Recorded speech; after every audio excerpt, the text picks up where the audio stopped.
நீதி மட்டுமே நிலையானது.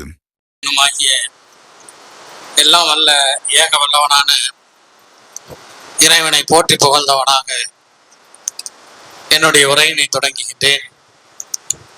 வருகின்ற ஆகஸ்ட் 21 அன்று அரசமைப்பு சட்ட பாதுகாப்பு மாநாடு ஏன் என்ற தலைப்பின் கீழே நடைபெற்றுக் கொண்டிருக்கின்ற இந்த சிறப்பு மிகுந்த கருத்தரங்களை பங்கு கொண்டு சீரிய ஒரு உரையை ஆற்றவிருக்கின்ற உங்கள் அனைவர் மீதும் இறைவனின் பேரருள் பொழியப்படட்டும் என்று பிரார்த்தித்து தொடங்குகின்றோம். வருகின்ற ஆகஸ்ட் 21 அன்று சென்னை நந்தனம் YMCA மைதானத்தில் நாம் அரசமைப்பு சட்ட பாதுகாப்பு இயக்கத்தின் சார்பிலே அரசமைப்பு சட்ட பாதுகாப்பு மாநாட்டை நடத்தவிருக்கின்றோம். எதற்காக இந்த மாநாடு என்பதை பற்றி எனக்கு முன்னர் உரையாற்றிய பல சகோதரர்களும், குறிப்பாக நம்முடைய கண்ணியத்திற்குரிய மௌலவி இலியாஸ் ரியாஜி அவர்களும் இங்கே சிறப்பாக பேசினார்கள். இதை ஒரு இயக்கமாக தொடர்ந்து இயங்கிக் கொண்டிருக்கக்கூடிய ஒரு இயக்கமாக நம்முடைய மேலாள் அமைச்சர் மனோ தங்கராஜ் அவர்கள், நம்முடைய நீதியரசர் ஹரி பரந்தாமன் அவர்கள், மதுரை உயர்நீதிமன்றத்தினுடைய வழக்கறிஞர் வாஞ்சிநாதன் இவர்கள் எல்லாம் சேர்ந்து இந்த இயக்கத்தை கட்டி அமைத்து ஆகஸ்ட் 21 நடைபெறக்கூடிய மாநாட்டுக்காக தமிழ்நாட்டின் பல்வேறு பகுதிகளுக்கு சென்று விழிப்புணர்வுகளை ஏற்படுத்தி வருகிறார். ஆனால் இந்த மாநாடு நடத்துவதற்கான ஒரு ட்ரிகரிங் பாயிண்ட் என்று ஆங்கிலத்திலே சொல்வார்கள். அதுக்கான தொடக்க புள்ளி எங்கே இருக்கின்றது என்றால் அது மதுரையிலே தான் மையம் கொண்டிருக்கின்றது.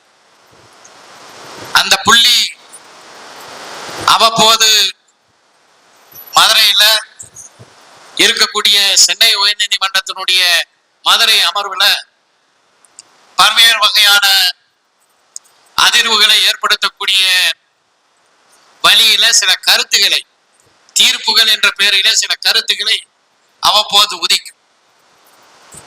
உதாரணமாக சொல்ல வேண்டும் என்றால், உங்களுக்கெல்லாம் மறந்து இருக்காது, இந்த ஆண்டு ஹஜ் பெருநாள், தியாக திருநாள், தமிழ்நாட்டில் பக்ரீத் என்று அன்பர்கள் அழைக்கக்கூடிய அந்த திருநாள் நாளைக்கு என்றால் அவசர அவசரமாக சென்னைக்கு வந்து விடுமுறைக்கான நீதிபதியாக இங்கே உட்கார்ந்து, மதுரையினை மையம் கொண்ட புயல் சென்னைக்கு வந்து உட்கார்ந்து இந்த காளை மாடுகளை பக்ரீத்துக்கு பலியிடக்கூடாது என்று ஒரு தீர்ப்பை வழங்கியதையெல்லாம் நீங்கள் அறிந்திருப்பீர்கள்.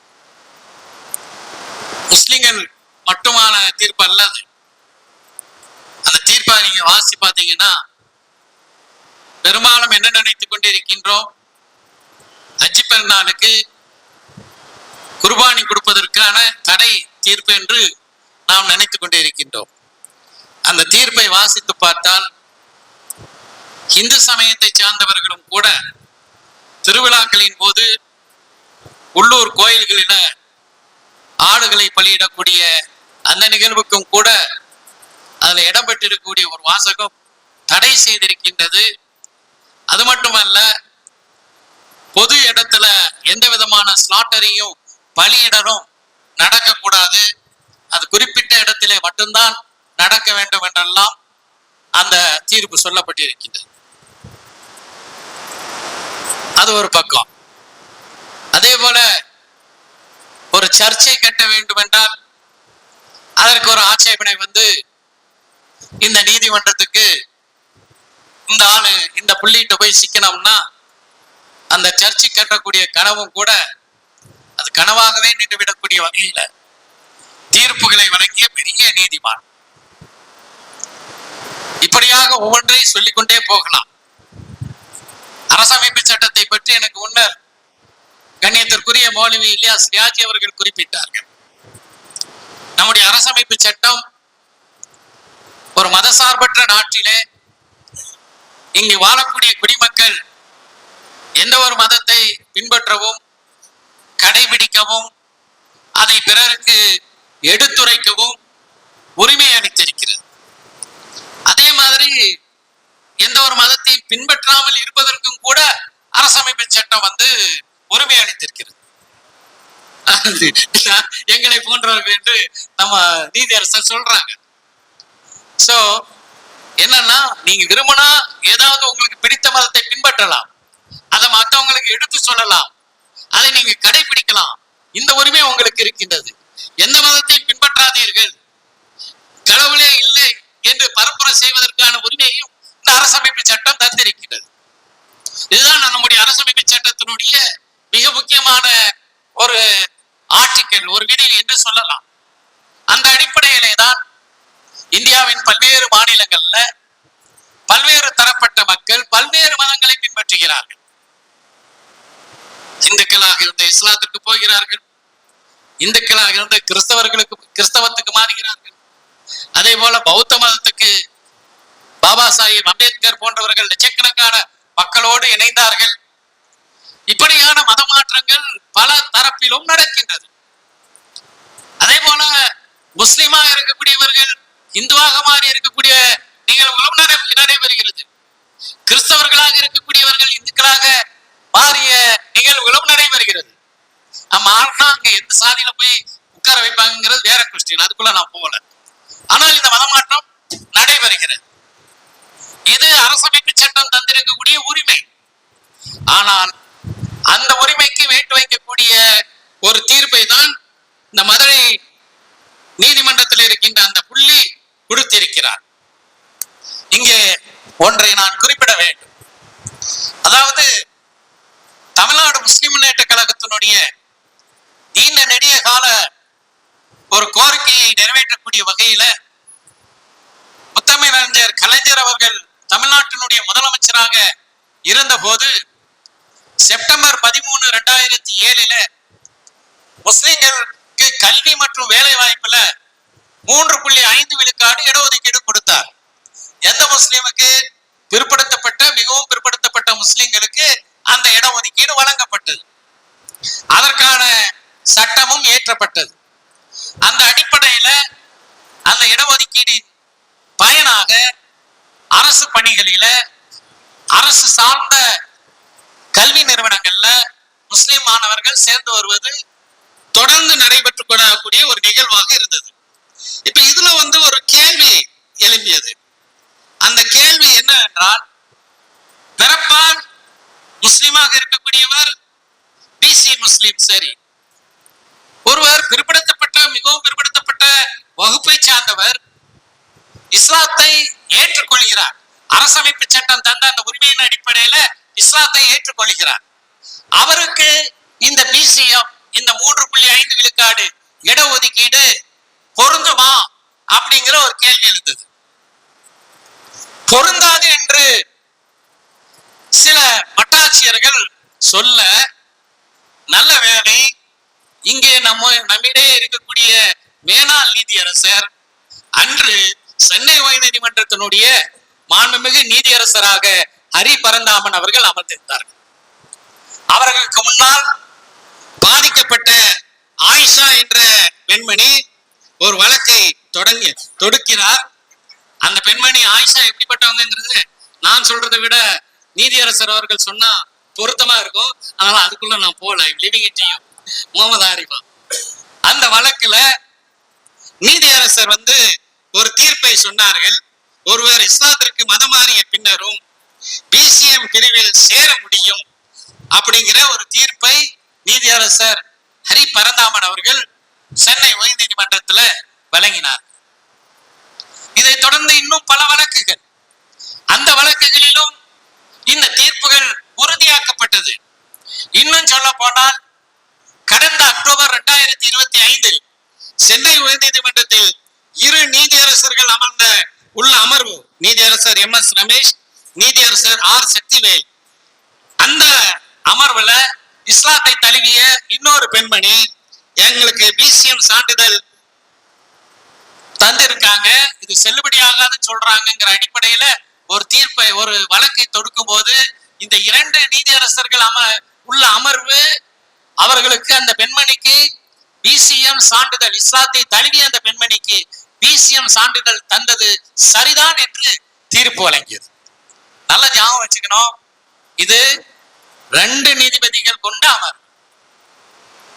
இதே நிலையில தான் நம்முடைய தூத்துக்குடி மாவட்டத்தை சேர்ந்த ஒருவர் 2015 இஸ்லாத்தை தழுவுகிறார்.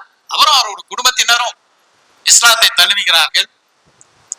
அதுல சமீர் அகமது தன்னுடைய பிள்ளைகளை பள்ளிக்கூடத்துல சேர்க்கணுங்கிறதுக்காக வேண்டி வட்டாட்சியரை, தங்கள் ஊர்ல இருக்கக்கூடிய வட்டாட்சியரை அணுகி எனக்கு பிசிஎம் சான்றிதழ் என் பிள்ளைக்கு வேணும்னு சொல்லும் போது அந்த வட்டாட்சியர் மறுக்கிறார். வட்டாட்சியர் மறுத்த பிறகு 2022 2026 2022 இந்த வழக்கை தாக்கல் செய்கிறார்.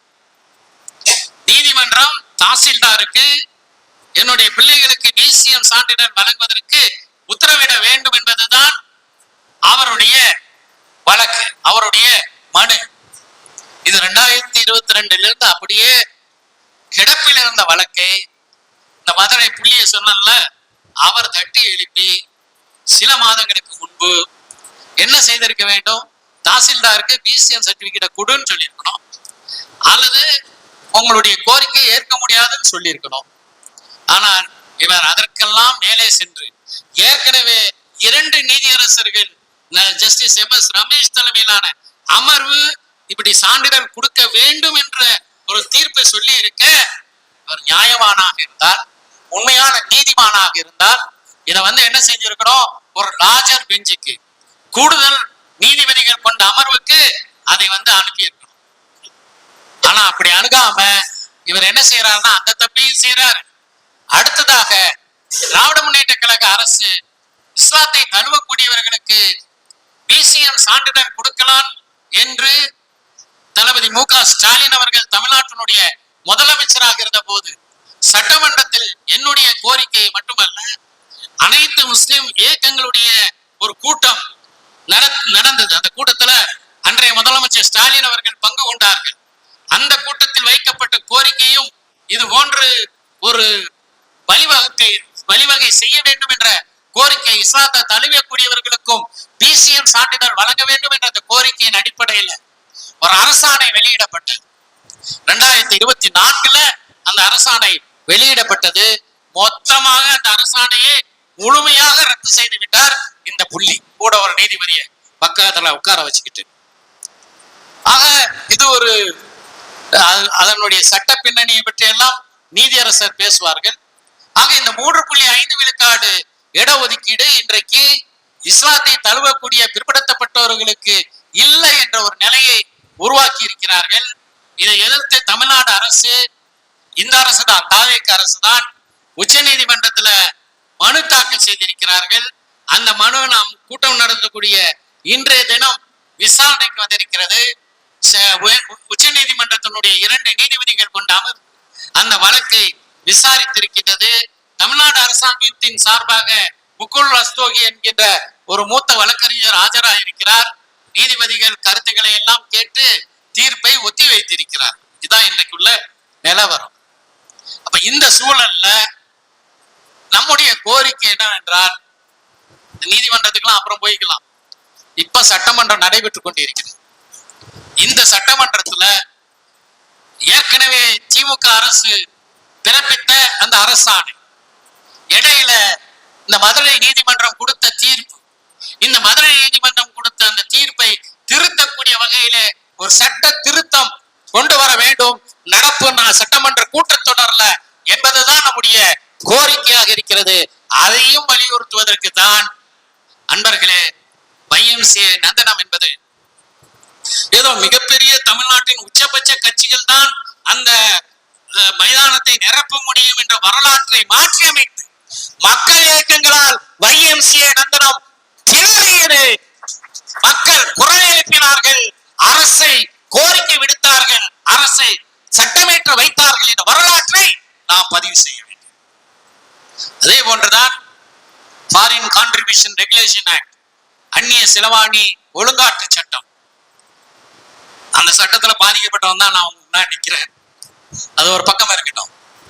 இந்த நிதி எதுக்காக பயன்படுத்தப்படுகிறது? வெளிநாட்டிலிருந்து இங்க இருக்கக்கூடிய பிற்படுத்தப்பட்ட, மிகவும் பிற்படுத்தப்பட்ட, தாழ்த்தப்பட்ட மக்கள் அவர்களுக்கு கல்வி கொடுப்பதற்காக, மருத்துவ வசதிகள் செய்து கொடுப்பதற்காக, இன்ன பிற சமூக சேவைகளை செய்வதற்காக பல சமூக சேவை நிறுவனங்கள் பார்த்தாலே கண்டு மிரண்டு ஓடிவிடும். அப்படியான தொற்று நோயாளிகளை தொட்டு சிகிச்சை செய்யக்கூடிய அறநிறுவனங்கள், இவங்களுக்கு உதவுவதற்காக வெளிநாட்டில் இருக்கக்கூடிய மக்கள் நன்கொடை வழங்குகிறார்கள் என்றால் இவங்க யாருக்குமே நன்கொடை வழங்க கூடாது. நம்முடைய அருமை சகோதரர் பிராங்கோ மிக தெளிவாக இதை பற்றி பேசினார்.